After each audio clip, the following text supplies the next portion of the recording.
بسم اللہ الرحمن الرحیم. ڈیئر اسٹوڈنٹ، السلام علیکم. آئی ایم یور اسلامیات ٹیچر. پیارے بچوں، اب آپ اپنی اسلامیات کی کتاب نکالیں. آج کا ہمارا سبق ہے غزوہ حنین، صفحہ نمبر 40 ہے. اس میں سب سے پہلے میں آپ لوگوں کو الفاظ معنی بتاؤں گی، اس کے بعد اہم نکات بتاؤں گی کہ اس سبق میں ہمیں کیا بتایا گیا ہے.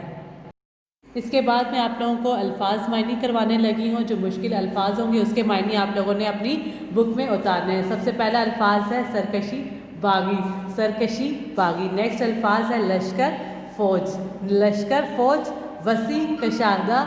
الفاظ کیا ہے وسیع اور اس کا معنی کیا ہے کشادہ. افراتفری ہلچل. افراتفری ہلچل. السما کیفیت. سما کیفیت. اگلا الفاظ ہمارے پاس ہے عاجزی اور انکساری. معنی سے کیا ہے منت سماجت. عاجزی اور انکساری منت سماجت. جی، اس کے بعد اہم نکات ہے ہمارے پاس. سب سے پہلے میں آپ لوگوں کو اہم نکات بتاتی ہوں. پس منظر فتح مکہ. اسلامی لشکر کے حنین کی طرف پیش قدمی. دشمن کی واضح شکست. عاجزی اور انکساری.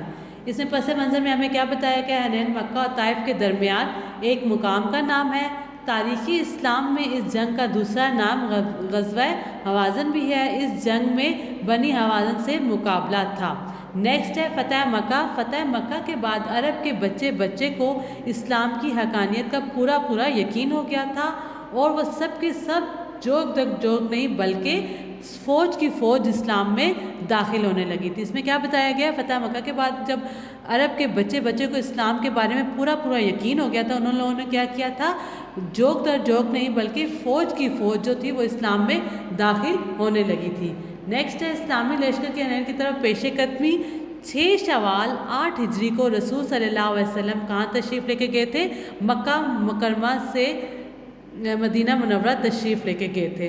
12,000 کا افراد کا لشکر آپ صلی اللہ علیہ وسلم کے ساتھ تھا. نیکسٹ ہے دشمن کی واضح شکست. اس میں کیا بتایا گیا تھا کہ جب اسلامی لشکر رات کے وقت وادی حنین پہنچا تھا تو اس وقت وہاں پر وہ دو دشمن تھے پہلے سے وہاں پہ موجود تھے. وہ لوگ چھپکے سے بیٹھے ہوئے تھے. مسلمان دشمن کی موجودگی سے بالکل بے خبر تھے. انہیں نہیں پتا تھا کہ وہاں پہلے سے دشمن موجود ہیں. انہوں نے اچانک سے مسلمانوں پر تیروں کی طرح بارش کر دی. اس اچانک حملے سے مسلمان سنبھل نہ سکے. ہر طرف بھاگم بھاگ ہو گئی. افراتفری کا سما ہو گیا. آپ صلی اللہ علیہ وسلم اکیلے ایک لشکر بنے اور نہ صرف پہاڑ کی طرف ڈٹے رہے بلکہ سفید خچر پر سوار برابر آگے ہی بڑھتے رہے. اور اس وقت آپ صلی اللہ علیہ وسلم کی زبان پر یہ الفاظ جاری تھے. ترجمہ: میں نبی ہوں، یہ جھوٹ نہیں ہے، میں عبد المطلب کا بیٹا ہوں. اس کے بعد آپ صلی اللہ علیہ وسلم نے کیا مٹھی بھر مٹی لے کر دشمن کی طرف پھینک دی تھی. یہ مٹی اس طرح پھیلی کہ دشمن کا کوئی آدمی ایسا نہ تھا جس کی آنکھ اس سے بھر نہ گئی. اس طرح دشمن کی قوت ٹوٹتی چلی گئی. اور اس وقت بہت بہادری سے مسلمان جو تھے وہ اس جنگ کو جیت چکے تھے اور کافروں کے دشمنوں کے جو 70 بہادر افراد تھے وہ مارے جا چکے تھے. جب ان کا جو بڑا سردار تھا وہ قتل ہو گیا تھا تو ان کے پاؤں بھی اکھڑ گئے تھے اور انہوں نے نبی صلی اللہ علیہ وسلم کے قدم چومے. ان کے مال ہتھیار خواتین اور بچے مسلمانوں کے ہاتھ بطور مال غنیمت آ گیا تھا. اس سے اوکے اسٹوڈنٹس، اب ہمیں سے کیا ملتا ہے؟ غزوہ حنین سے کیا سبق حاصل ہوتا ہے کہ کبھی ہمیں غرور اور تکبر نہیں کرنا چاہیے بلکہ ہر حال میں عاجزی اور انکساری کا مظاہرہ کرنا چاہیے اور ہر حال میں اللہ تعالیٰ سے مدد طلب کرنی چاہیے. اسی غزوہ میں نبی صلی اللہ علیہ وسلم کی استقامت ہمیں درس دیتی ہے کہ اللہ کی راہ میں مشکلات اور مصائب سے کبھی ہمیں گھبرانا نہیں چاہیے. ہر حال میں صرف کس پہ اللہ تعالیٰ کی ذات پر بھروسہ اور توکل کرنا چاہیے.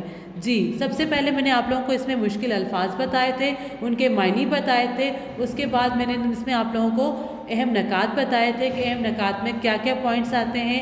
پس منظر بتایا، فتح مکہ کے بارے میں بات کی گئی، اسلامی لشکر کے بارے میں بات کی، دشمن کی واضح شکست کے بارے میں بات کی گئی، عاجزی اور انکساری کے بارے میں بات کی گئی ہے. جی اسٹوڈنٹس، اس کے بعد جو یہ تمام کام ہے آپ لوگوں نے فرسٹ سیمسٹر کی کاپیوں پہ کرنا ہے. اگر وہ نہیں ہے تو آپ لوگوں نے رف رجسٹر پہ کرنا ہے. تھینک یو سو مچ. اللہ حافظ.